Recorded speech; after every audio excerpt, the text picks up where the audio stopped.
So my bro Monk McCool asked the question, why didn't I use while I was in prison? Let's get into it. Welcome back to Broken Bobby's transformation page. In the late 80s, I became involved with drugs and would eventually become part of that lifestyle of trafficking, addiction, and violence. Over the next 20 years, I would be in and out of jail and prison. If you're thinking about trying something or you're dealing with addiction, your life don't need to go down the same path mine did. I hurt a lot of people, both physically and emotionally. These are my stories of how I transformed my life, and you can too. All right, guys, welcome back to the channel. As you can see by the title and the thumbnail, this is why didn't I use drugs while I was in prison? Now, that's not to say that I never used drugs while I was locked up. I did use in the county, in LA County, and in San Bernardino County, but that wasn't the same. That was something different. But eventually, when I would get to prison, like I never used.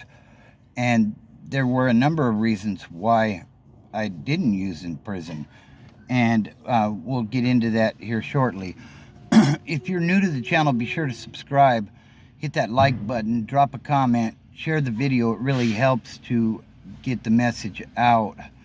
And hit that notification bell so that anytime I drop a new video or I go live, you'll be notified and you can check it out. Also, join the channel. You can become a member and just hit that join button and check out the different levels of membership.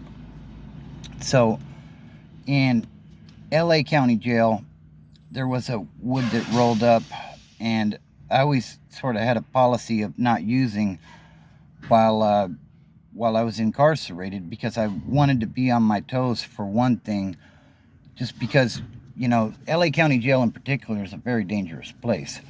So you don't want to, I think Ice Cube said it best, when it's sink or swim, you got to think to win.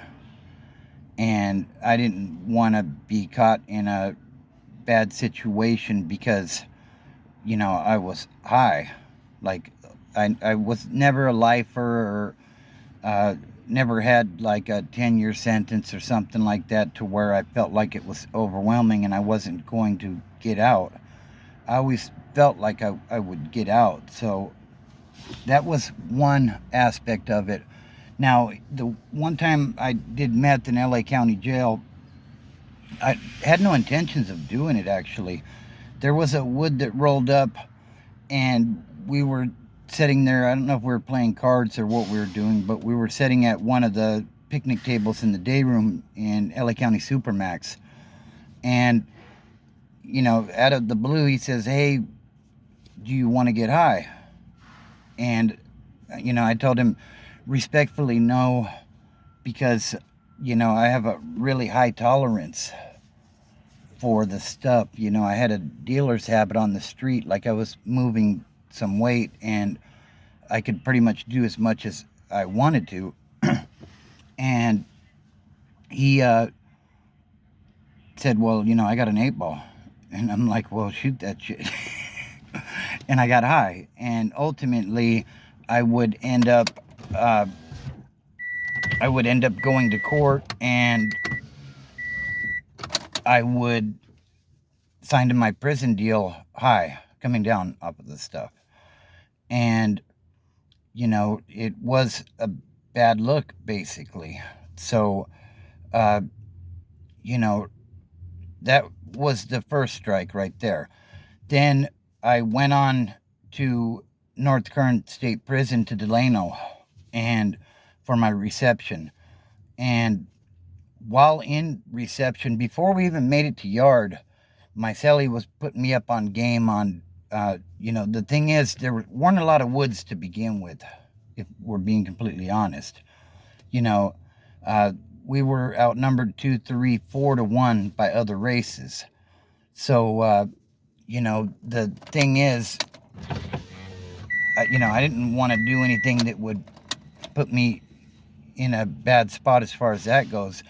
But my cellie was putting me up on game, And the thing is, it seemed like there were a lot of woods that were basically on a list because they either paroled without paying a debt, uh, or they did something of that sort.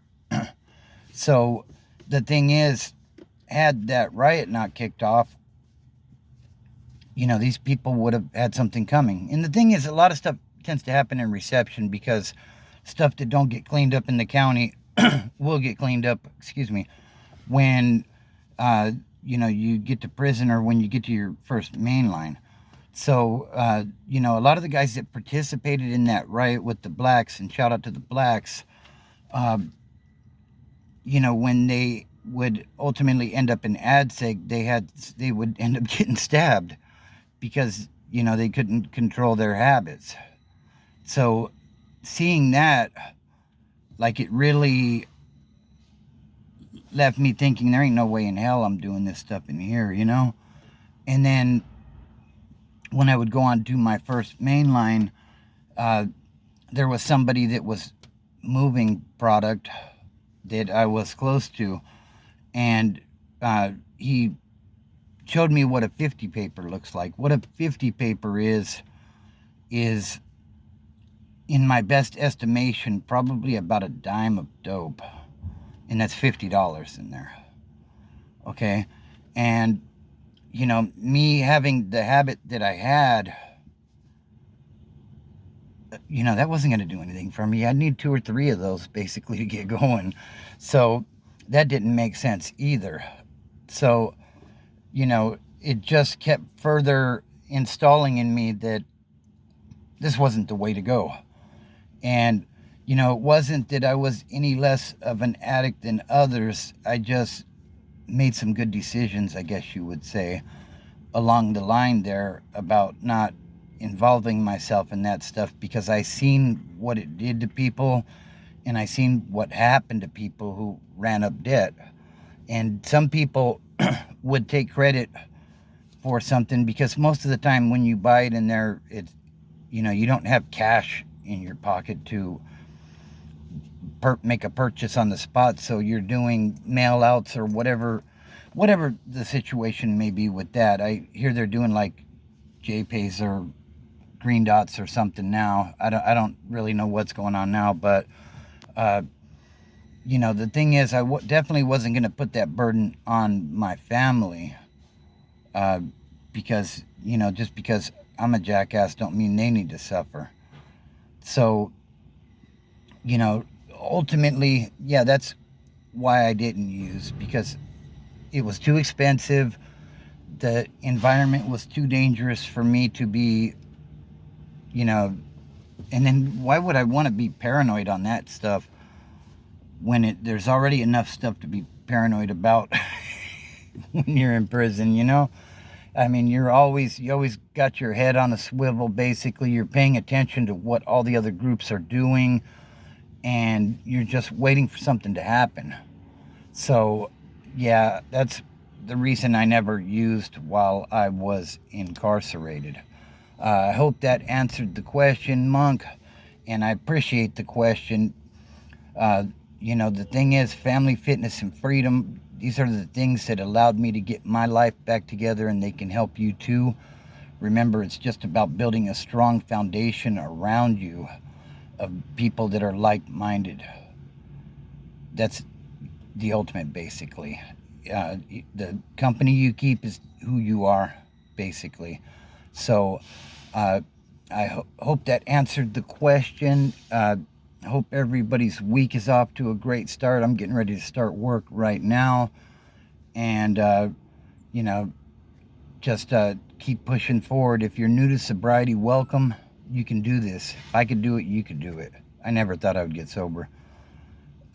So if you're new to the channel, be sure to subscribe, smash that like button, drop a comment, share the video.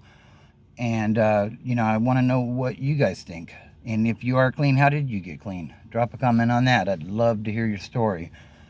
Maybe we can set something up and do an interview or something to let others know that, there is another way. So, everybody be safe out there. and don't look at the mountain, just start climbing.